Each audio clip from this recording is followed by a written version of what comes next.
Belfius reste convaincu que la croissance mondiale se dirige vers un atterrissage en douceur.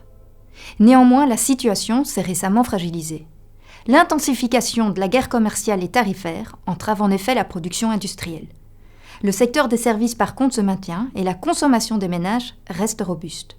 Les banquiers centraux laissent sous-entendre qu'ils sont prêts à intervenir. En Chine, nous n'observons pas encore de signes de reprise évidents pour l'instant. Le stimulus des autorités semble impacter la croissance à un rythme plus modéré qu'initialement attendu.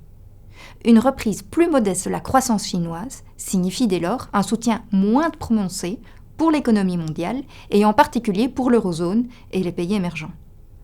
À court terme, il est donc important de suivre avec attention l'évolution de la confiance du consommateur et du producteur. En Europe, l'issue du Brexit sera bien sûr particulièrement déterminante pour les perspectives économiques. Un Brexit dur n'est toujours pas à exclure. Nous conseillons une allocation légèrement plus défensive en réduisant notre exposition en actions. L'incertitude macroéconomique a augmenté alors que les prix des actifs risqués ont fortement rebondi depuis le début de l'année. Les investisseurs ont, ce faisant, entendu un assouplissement des politiques monétaires des banquiers centraux. Nous avons légèrement réduit notre allocation en Europe et dans les pays émergents. D'une part, la croissance chinoise se rétablit de manière plus lente qu'attendue, et d'autre part, les actions européennes ont fortement rebondi, alors que la Banque centrale européenne aura probablement peu de marge pour soutenir la croissance. Nous avons par contre revu à la hausse notre allocation en actions américaines. Les analystes ont de nouveau réduit leurs attentes de croissance des bénéfices des entreprises pour 2019. Les surprises négatives devraient donc être limitées lors de la saison des publications de résultats.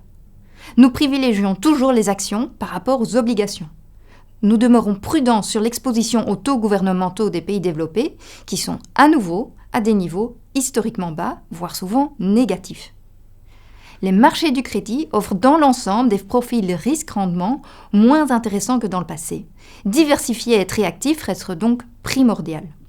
Un surplus de rendement et de diversification peut être trouvé dans la dette émergente et dans une moindre mesure dans les obligations d'entreprise et de bonne qualité avec une maturité limitée. À court terme, nous restons prudents dans notre allocation en actions. Pour les investisseurs en phase d'investissement, il est conseillé de prendre position en étalant ses achats et en s'assurant d'une bonne diversification. Les investisseurs déjà actifs sur le marché des actions pourront prendre des profits sur une partie de leur position en conservant une bonne diversification. Bien que nous restons positifs sur les thèmes d'investissement séculaires, tels que la révolution digitale, l'intelligence artificielle et les villes smart, nous réitérons notre message plus prudent en privilégiant les secteurs plus défensifs liés à la démographie, tels que le vieillissement.